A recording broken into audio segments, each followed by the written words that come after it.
أعوذ بالله من الشيطان الرجيم. بسم الله الرحمن الرحيم.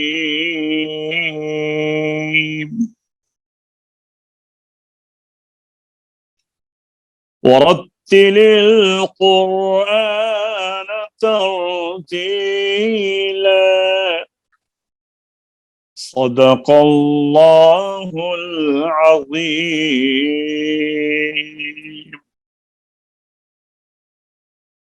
السلام علیکم ورحمۃ اللہ وبرکاتہ۔ درس قرات کے نئے سبق کے ساتھ فقیر محمد مسعودی آپ کی خدمت میں حاضر ہے۔ تو آئیے آج کے نئے سبق کی طرف چلتے ہیں۔ ہم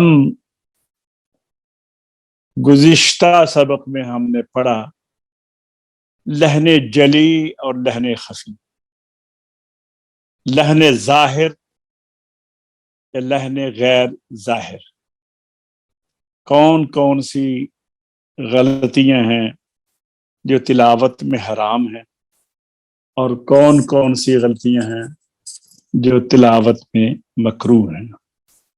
تو ہم نے تفصیل کے ساتھ آپ کی خدمت میں عرض کیا تھا۔ اب آئیے ہم دیکھتے ہیں کہ تلاوت میں کون سے امور ہیں جو کہ جائز نہیں ہے۔ جیسا کہ آپ دیکھ رہے ہیں اوپر ہینڈنگ میں، حرام امور، وہ امور جن کو سب قرآن نے، کچھ بعض قرآن نے اپنی طرف سے ایجاد کیا ہے۔ نمبر 1، قرآن کریم کو گانے کے انداز میں پڑھنا، مثلاً قرآن کریم کو موسیقی کے تابع کر دینا، چاہے وہ عربی موسیقی ہو یا دیگر زبانوں کی موسیقی ہو۔ کیونکہ میں نے پچھلے سبق میں یہ عرض کیا تھا کہ دنیا کا ہر کلام کسی بھی زبان کا ہو وہ موسیقی کے تابع ہوتا ہے، لیکن قرآن کریم ایک ایسا کلام ہے اللہ کا کہ یہ موسیقی کے تابع نہیں۔ ویسے یہ بات ذہن میں رکھیں کہ کوئی گفتگو جو انسان کے منہ سے نکلتی ہے اس کے اندر موسیقی ہوتی ہے طبعاً از خود، تو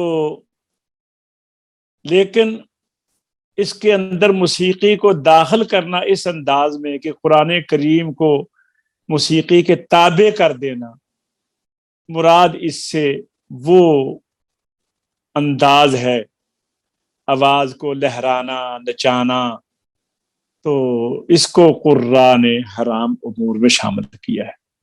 حاج صاحب ذرا پڑھیے حرام وہ امور جن کو بعض قرآن نے اپنی طرف سے ایجاد کیا ہے۔ نمبر 1، قرآن کریم کو گانے کے انداز میں پڑھنا، اس شکل میں قرأت کرنا تلاوت قرآن کریم کو اس کی اصلی کیفیت سے ہٹا دیتا ہے، اور اس سے قاری قرآن ایسے لگتا ہے کہ موسیقی کے ساتھ رب العالمین کے کلام کو ان گانوں کے ساتھ تشبیہ دیتا ہے، جس سے مقصود نفسانی لذت ہوتی ہے۔ اور سلف صالحین نے موسیقی کے مطابق قرأت کرنے کو منع فرمایا ہے۔ اب دیکھیے میں آپ کو بتاتا ہوں، ایک انداز ہے تلاوت کا کہ بندہ یہ سوچ رہا ہو کہ میں رب کا قرآن سن رہا ہوں اور رب کو اس کا قرآن سنا رہا ہوں، میرا رب مجھ سے سن رہا ہے، میں اس کو سنا رہا ہوں، تو رب خوش ہوگا۔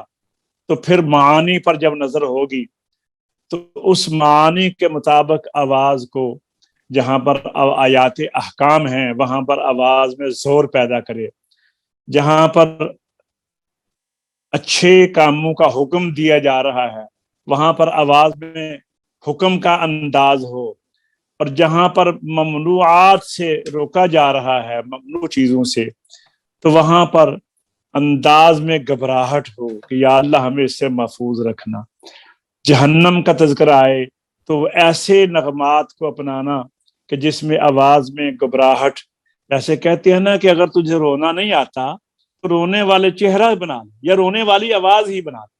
اسی طرح جہاں جنت کا تذکرہ آتا ہے تو وہاں پر آواز میں خوشی کا عنصر ہو اور اللہ کی رحمت سے طلبگار ہو۔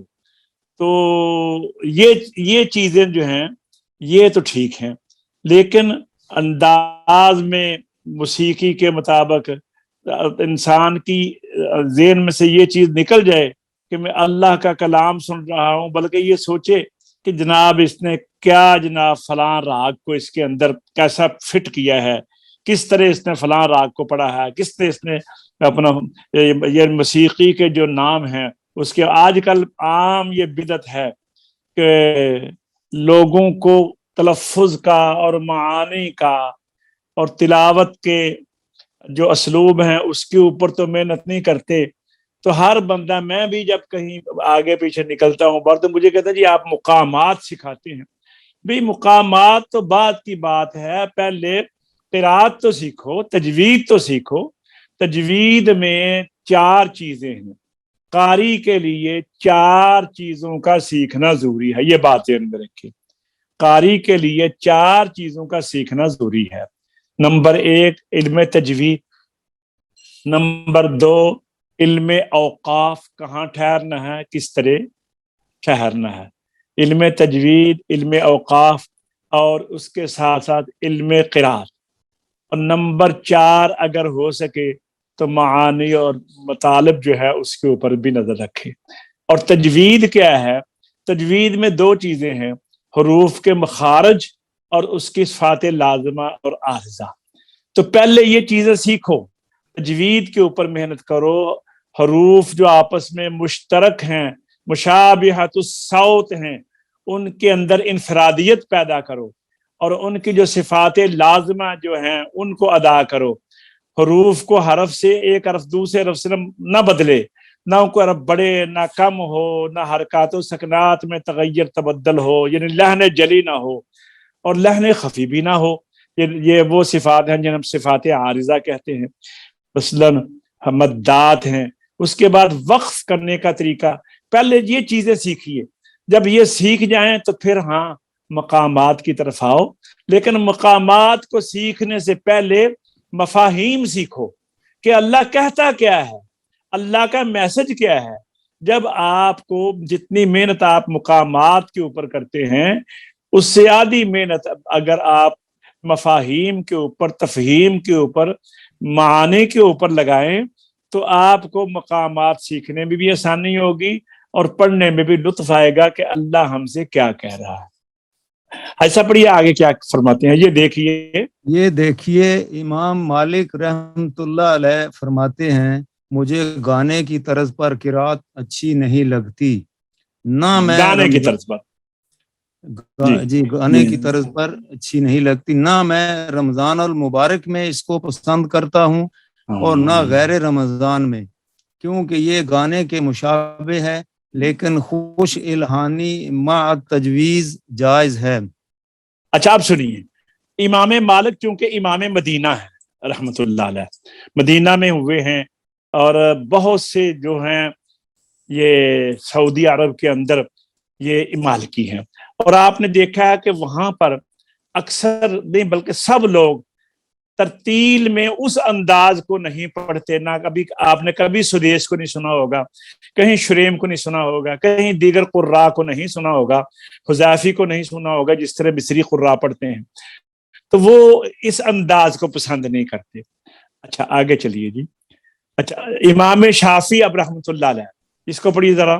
جیسا کہ امام شافعی رحمت اللہ علیہ نے فرمایا ہے اس میں کوئی حرج نہیں، یعنی خوش الہانی سے بشرطے کہ قرات حد قرآن سے باہر نہ نکلے، یعنی قرآن ہی نظر آئے، موسیقی کے تابع نہ ہو، ورنہ الہان کی وجہ سے قرات حرام ہو جائے گی۔ اب آئیے، یہ امام شافعی رحمۃ اللہ علیہ چونکہ مصر میں ہوئے ہیں، تو مصر میں جو پرانے قراء ہیں وہ امام شافعی رحمۃ اللہ علیہ کے اس موقف کے اوپر عمل کرتے نظر آتے ہیں.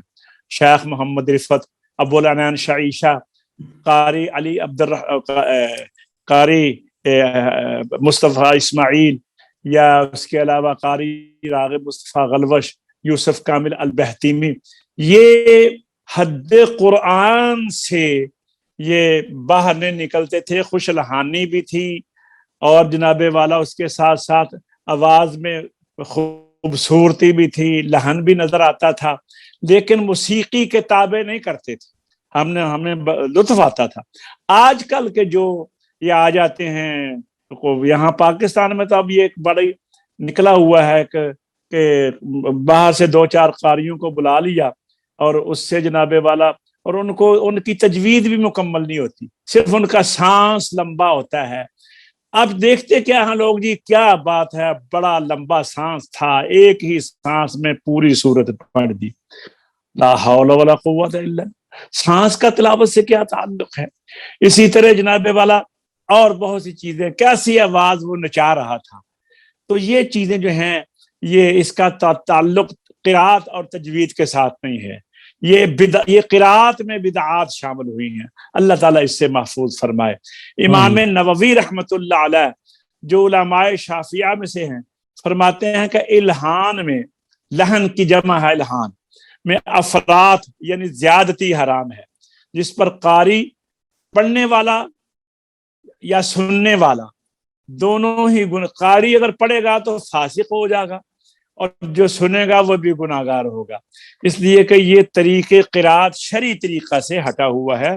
یہ امام نووی رحمۃ اللہ، جب سلف صالحین میں یہ چیزیں نہیں تھی، تو آج کل میں کہ جناب والا فلاں کا سانس بڑا لمبا ہے جناب، پورا 1.5 منٹ کا سانس ہے، یہ ہے وہ ہے جناب، پیٹ میں ہوا بھر لیتے ہیں.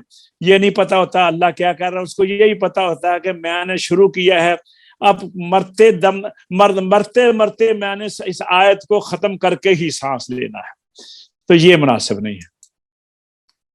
اچھا 1 منٹ جی.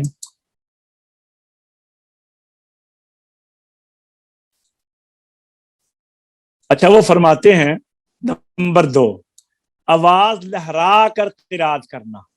القرات بالترعید، ایسا پڑھیے جی. نمبر 2، آواز لہرا کر قرات کرنا. القراءۃ بالترعید، یہ اس کا مطلب یہ ہے کہ قاری قرات کرنے کے دوران آواز کو پست و بلند کرے، یعنی ایک کلمہ میں آواز بلند لے جائے اور دوسرے میں آواز کو پست کر دے، گویا کہ وہ سردی یا تکلیف کی وجہ سے کانپ رہا ہے.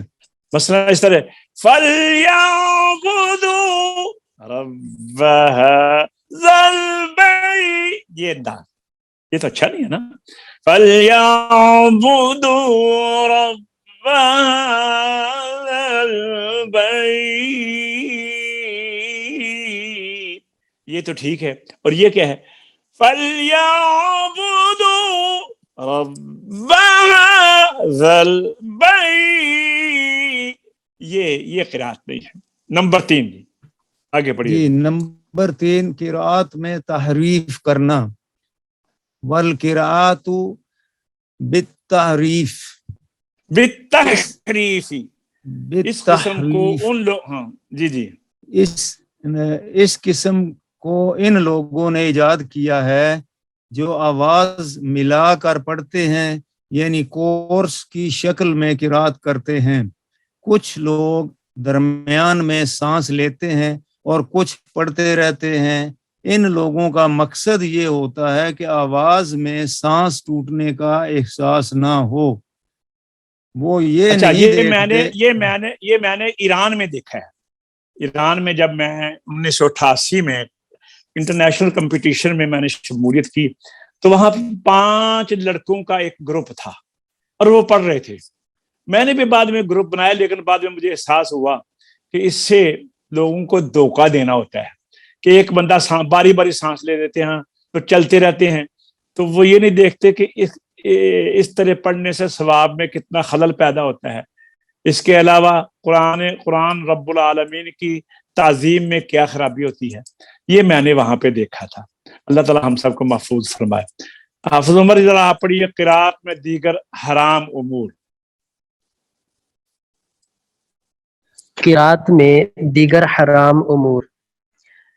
نمبر 1، یعنی آغاز اور اختتام کا علم نہ ہو سکے۔ ہاں، یعنی یہ نہیں پتا کہاں سے شروع کیا ہے کہاں ختم ہو گیا، آیت کے درمیان سے شروع کر لیا، آیت کے درمیان میں ختم کر دیا، ٹھیک ہے نا، ایسا نہیں ہوگا۔ نمبر آگے 2۔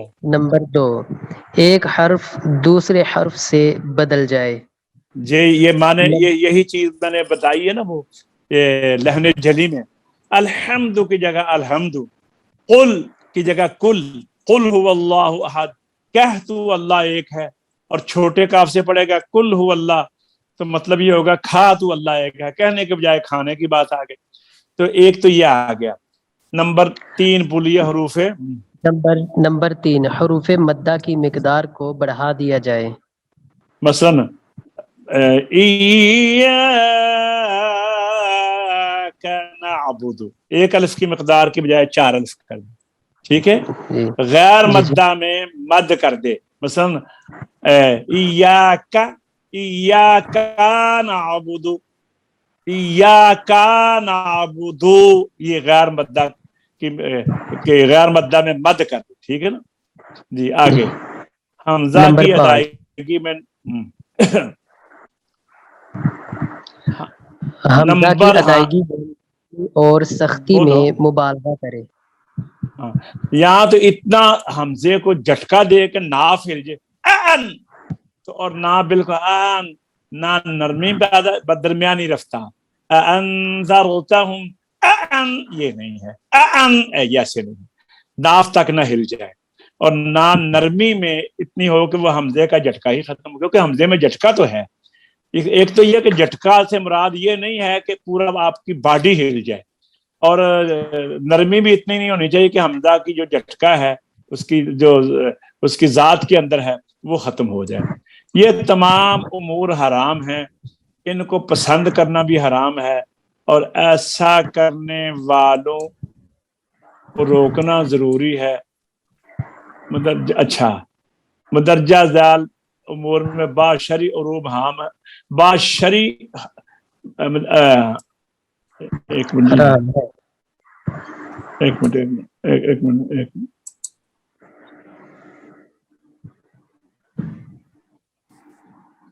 ہاں جی، مدرجہ مذکورہ امور میں بعض شرعی حرام ہیں اور بعض فنی حرام۔ شرعی حرام تو یہ ہیں جیسے ایک حرف کی جگہ دوسرا حرف پڑھ دیا، ٹھیک ہے، کسی حرف کو زائد کر دیا، کسی کو کم کر دیا۔ اور فنی کیا ہے کہ جہاں غنہ ہے وہاں غنہ نہ کرنا، جہاں مد 2-3 الفی ہے وہاں 2 الف کر دینا، ضرورت سے زیادہ کم کر دینا، ضرورت سے زیادہ یہ فنی ہے، ٹھیک ہے جی۔ یہ پیچھے میں نے کچھ لکھا تھا، ہاں یہ میں نے جب بات آپ سے کہا، بندہ نے سب سے پہلے یہ انداز ایران کے قراءات میں دیکھا، پاکستان میں ابھی یہ بدعت نہیں ہے الحمدللہ۔ اچھا جی، اب آئیے جا آگے سوالات آگے۔ مدرجہ ذیل سوالوں کے جواب دیجیے۔ گانے کی طرز پر قرات قرآن کریم کے بارے میں سلف صالحین کی راہ بیان کیجیے۔ نمبر 2، قرات قرآن کریم میں حرام امور میں 2 کا ذکر کیجیے۔ نمبر 3، القرات بالترعید والقرات بالتحریف کا مفہوم بیان کیجیے۔ جناب یہ الحمدللہ ہم نے آج یہ پڑھ لیا ہے تلاوت کے عیوب۔ اب آگے آ رہا ہے خاتمۃ الکتاب، الحال المرتحل۔ میرے خیال میں اس کو ہم ایک مکمل چپٹر کی شکل دیں گے، آج اتنے ہی رہنے دیتے ہیں، اور اس کے ساتھ پھر مختصر روایت حفظ کی پہچان و قرات سبع عشرہ اس کے متعلق دیکھیں گے انشاءاللہ آئندہ لیسن میں۔ تو آج حافظ صاحب کا بھی گلا خراب ہے، تو میرے خیال میں ہم حاضر تھوڑا سا پڑھ لیتے ہیں، مشق میں تھوڑی آپ کو سنا دوں گا۔ سورۃ المدثر مکیہ. ہاں حفصہ پڑھ لیجیے پہلے آپ. چلو پہلے حاجی صاحب پڑھ لیں. حاجی صاحب آپ پڑھیے پہلے. حاجی صاحب پڑھ لیں پہلے. أعوذ بالله من الشيطان الرجيم بسم الله الرحمن الرحيم يا أيها المدثر قم فأنذر وربك فكبر فثيابك فطهر فطهر وثيابك فطهر فثيابك فطهر والرجز فاهجر ولا تمنن تستكثر ولا تمنن تستكثر ولا تمنن تستكثر ولربك فاصبر فإذا نقر في النقور الناقور فإذا نقر في الناقور نقور کہتے ہیں نقارہ نہیں بجے، نقارہ بجے گا قیامت کا. فَإِذَا نُقِرَ فِي النَّاقُورِ فإذا نقر في الناقور فذلك يومئذ يوم عسير على الكافرين غير يسير ذرني ومن خلقت وحيدا وجعلت له مالا ممدودا وبنين شهودا وبنين شهودا ومهدت له تمهيدا ثم يطمع أن ثم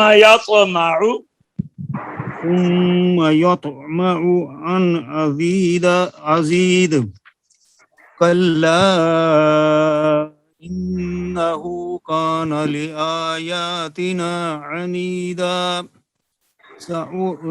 سأرهقه صعودا إنه فكر فقدر فقتل كيف قدر ثم قتل كيف قدر ثم نظر ثم عبس وبصر ثم أدبر واستكبر وقال إن هذا إلا سحر يؤثر وقال إن هذا إلا سحر يؤثر إن هذا إلا قول البشر سأصليه سقر وما أدراك ما سقر لا تبقي ولا تذر لواحة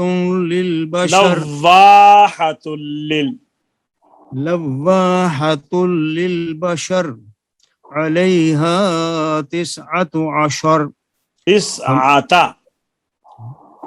عليها 19 وما ہاں جی راجہ صاحب آپ پڑھ لیجئے.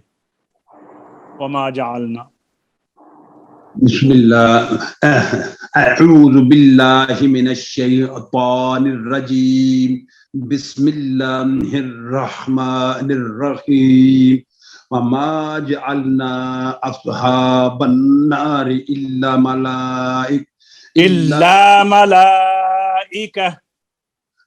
ملائكة وما جعلنا عدتهم إلا فتنة للذين كفروا ليستيقن الذين أوتوا الكتاب ويزداد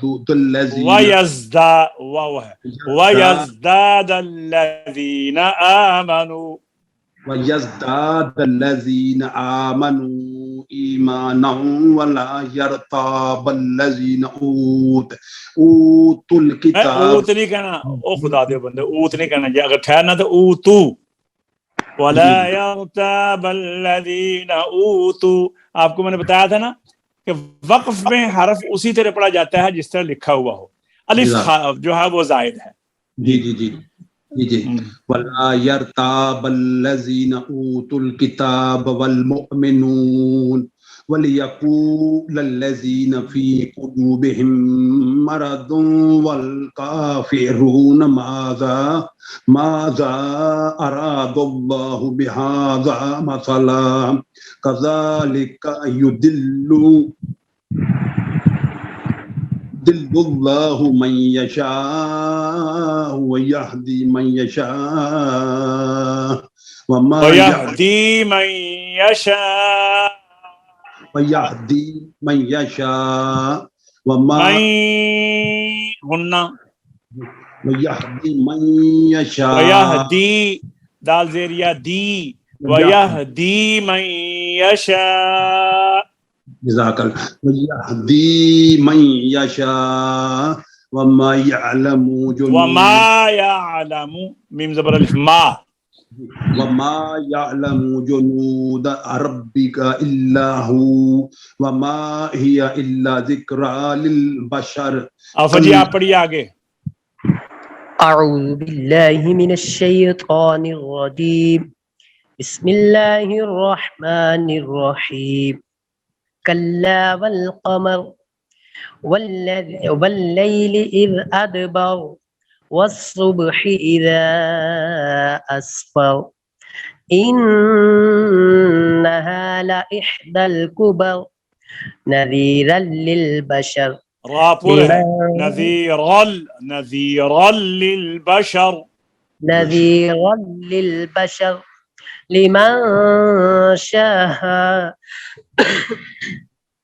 لمن شاء منكم أن يتقدم أو يتأخر كل نفس بما كسبت رهينة إلا أصحاب اليمين في جنات حافظ صاحب کا آج بخار حافظ صاحب کو گلا خراب ہے چلو سب میں پڑھ دیتا ہوں سنیے عن المجرمين ما سلككم في سقر قالوا لم نك من المصلين ولم نك نطعم المسكين وكنا نخوض مع الخائضين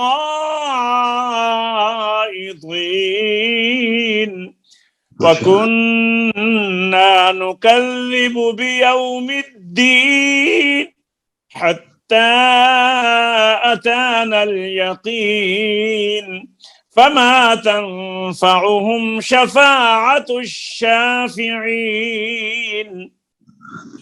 فما لهم عن التذكرة معرضين كأنهم حمر مستنفرة فرت من قسورة بل يريد كل امرئ منهم أن يؤتى صحفا منشرة كلا بل لا يخافون الآخرة كلا إنه تذكرة فمن شاء ذكره وما يذكرون إلا أن يشاء الله وما يذكرون إلا أن يشاء الله هو أهل التقوى وأهل المغفرة صدق الله العظيم